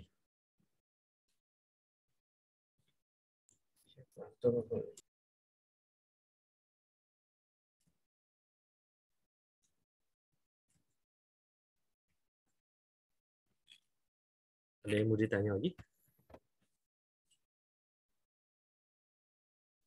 Hari Jumat ada waktu? Kalau mau dibahas lagi sebelum hari Sabtu, boleh. Hari Jumat mungkin kisaran jam 3 lah ya. Jam 3 sampai setengah 5. Yang paling nanya lagi kan. Silakan. Jadi kalau misalkan apa ya, saya kan misalkan baru awal banget kayak di dunia sistem admin. Nah, kalau buat untuk step by step yang harus dipelajari dari awal itu kira-kira apa kan? Terus kayak bahasa pemrogramannya kan tadi ada Laravel, terus buat ekstraknya tadi kata Kang pakai Node.js sama ya yang kayak gitunya tuh kira-kira kalau dari tahap awal itu proses pembelajaran kira-kira dari mana gitu mulainya kan? Oh siap. Yang pasti kalau proses kebutuhannya kita lihat dulu arahnya mau kemana. Kalau sebatas melakukan proses penarikan data seperti tadi, nah itu menurut saya media Postman dan juga kita mengetahui tentang informasi terkait API, nah itu menjadi hal yang penting. Jadi tahap awalnya sih menurut saya itu. Karena API sendiri kan memang dia ada parameter-parameternya. Kemudian media untuk penarikan datanya juga kita harus bisa memahami bagaimana cara melakukan autentifikasi, kemudian penarikan data dan lain sebagainya. Nah, kemudian kalau misalnya tahapannya sudah lebih expert lagi, ya kita harus mengetahui dari segi pengembangan teknologi webnya. Nah, di sini ya mungkin teman-teman bisa mempelajari. Tadi sempat disinggung tentang Pak Sandika ya. Nah, ini mungkin ya tetap dulu ya.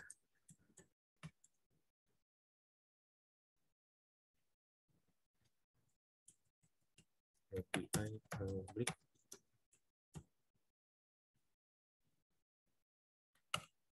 Nah, ini ada satu bahasan ya yang sudah disampaikan sama Pak Sandika nih.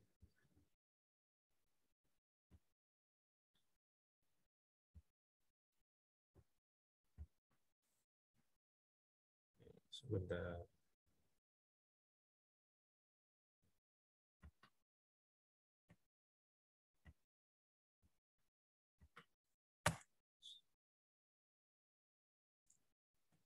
Nah, ya. Ada catch-nya jadi remote. Nah, ini menurut saya perlu dipelajari nih, Vi. Menarik buat di testing. Ini menggunakan tadi ya, yang API. Saya juga mendapatkan beberapa referensi dari sini tadi.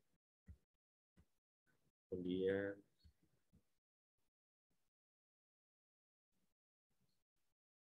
jadi ini ODBS ya. Nah, dia menggunakan testingnya juga sama, menggunakan Postman.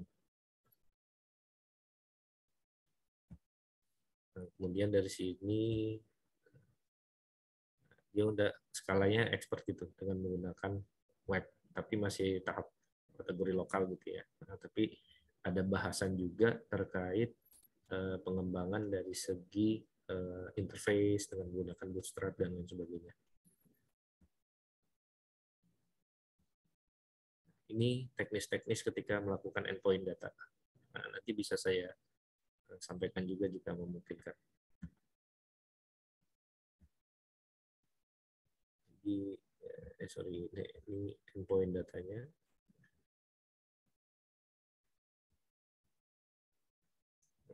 Ketika ini dia.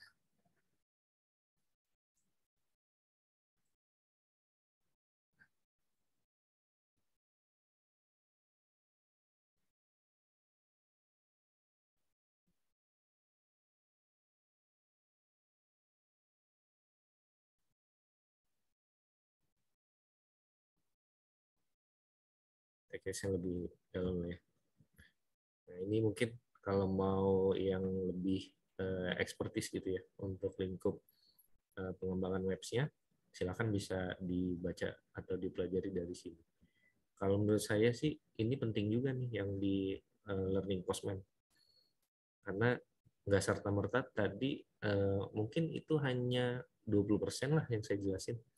Tapi di sini lebih banyak lagi nanti yang bisa didapatin dari adanya media Postman itu sendiri.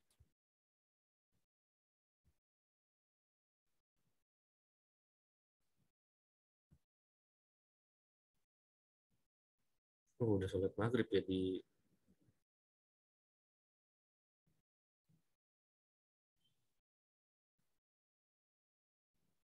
Haluoleo udah Sulawesi Tenggara udah maghrib ya. Silakan. Ada yang mau ditanya? Lutfi gimana? Novi? Aris? Aman aja sih, Kang. Nanti mungkin kalau udah praktek kali ya, kadang suka lupa atau gimana, nanti kalau misalnya ada masalah, tanya aja. Oke, siap. Novi, gimana?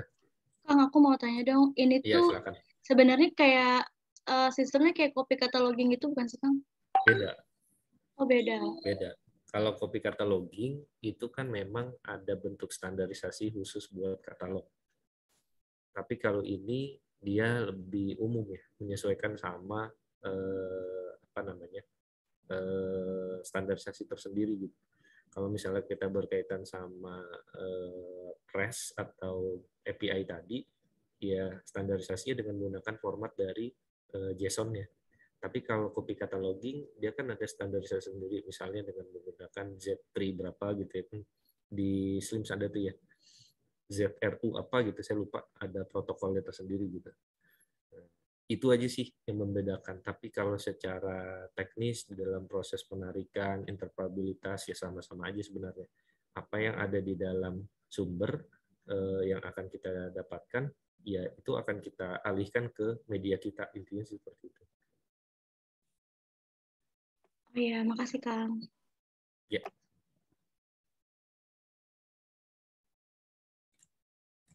Kalau menurut saya, nanti teman-teman bisa testing ya.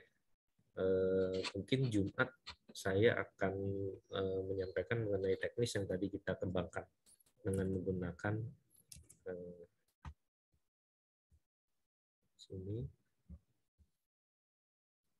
metode riset. Jadi teknis-teknisnya, cara-caranya kita mengembangkan satu aplikasi dengan menggunakan skema interoperabilitas. Nah, ini mungkin Jumat bisa saya sampaikan gitu ya. Kalau untuk hari Sabtu, mohon disiapkan. Nah, karena kan kita sudah sepakat ya di awal ya, jadi ada bahasan yang kita sampaikan, informasi yang kita berikan. Nah, teman-teman di sini harus ada contoh dan juga semacam PR yang bisa didapatkan gitu ya. Nah, mungkin kalau menurut saya silakan dipelajari yang ini. EuroPNC ini untuk interoperabilitasnya. Kemudian ada lagi DOAJ. Nah, mungkin pernah mendengar. Ini kan di sini ada banyak dia. Public data dump ada, widget ada, OIPM ada, API juga ada, lengkap. Dokumentasinya juga lengkap. Jadi mohon hari Sabtu teman-teman mempersiapkan diri dengan menggunakan pemanfaatan dari Postman. Setidaknya apa yang tadi saya sampaikan dengan menggunakan konsep dari API Sinta, teman-teman bisa nge-get datanya dengan menggunakan sumber-sumber yang tadi saya jelaskan, baik dari yang ini, EuroPMC, dan juga DOAJ. Baru dari situ kita lihat nih, kira-kira teman-teman memahami dengan jelas skema yang ada, parameter yang ada, konfigurasi yang ada, atau seperti apa. Nah, nanti kita bisa bahas bersama-sama di hari Sabtu ya, jam 6 pagi. Pada bangun kan? Saya soalnya nggak bisa siang-siang. Udah rame langsung kalau di rumah. Kak dulu, Ya. hasil record Zoom ini kalau boleh di-share di grup, boleh nggak Kak? Boleh. Nanti saya coba. Biar itu dipelajarin lagi. Oke. Kasih ya Kak dulu. Siap. Oke ya, sepakat ya. Hari Sabtu, contohnya misalnya Lutfi, kemudian Novi, kemudian Wafi, kemudian Mega. Nah, nanti presentasi Haris, Haidar, dan juga Sinta silakan juga bisa melakukan bentuk presentasi. Nah, kira-kira apa aja gitu yang memang tertarik untuk dilakukan proses pemanfaatan dari open data yang memang sudah disiapkan. Dan secara teknis sudah mulai merangkai gitu. Kira-kira apa sih yang bisa didapatkan dan bisa kita hasilkan satu bentuk produk sehingga nanti ada bentuk inovasinya. Harapannya seperti itu ya. Oke, ada pertanyaan lagi? Sinta sudah kembali belum? Iya, Pak. Sinta ada pertanyaan? Tidak ada. Cukup jelas?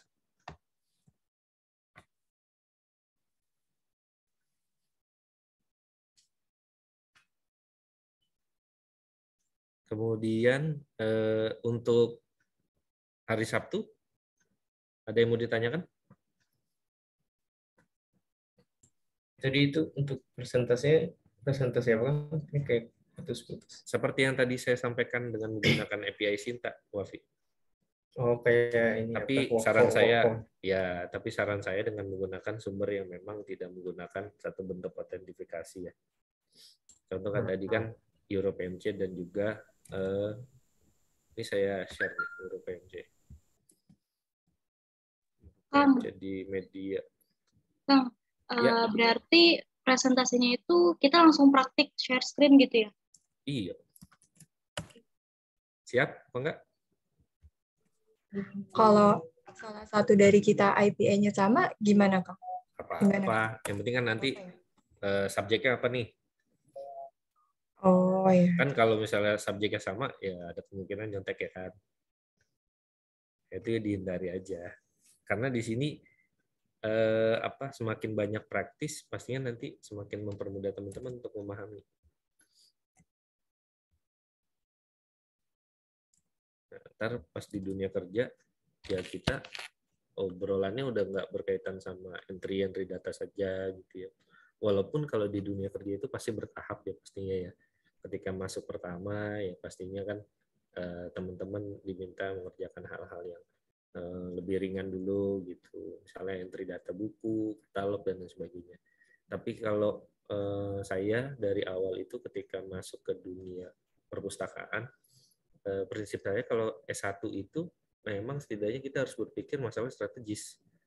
Jadi udah ada informasi-informasi yang bisa kita gunakan, kemudian kita bisa sampaikan secara lebih detail lagi ya ke instansi kita nantinya. Makanya di sini teman-teman juga diharapkan bisa seperti itu. Adanya banyak ide-ide, banyak inovasi yang didapatkan, sehingga bisa menghasilkan informasi nanti yang lebih bermanfaat. Itu di grup udah saya kirim ya beberapa peranalannya. Kemudian kalaupun mau menggunakan yang anyapi.com silakan. Nah, ini ada beberapa API, public API juga.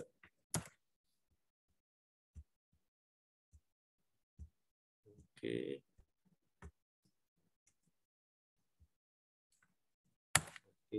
Nah, itu udah cukup banyak saya sampaikan. Oke. Saya pikir cukup ya. Sampai jam 6 ini. Oke.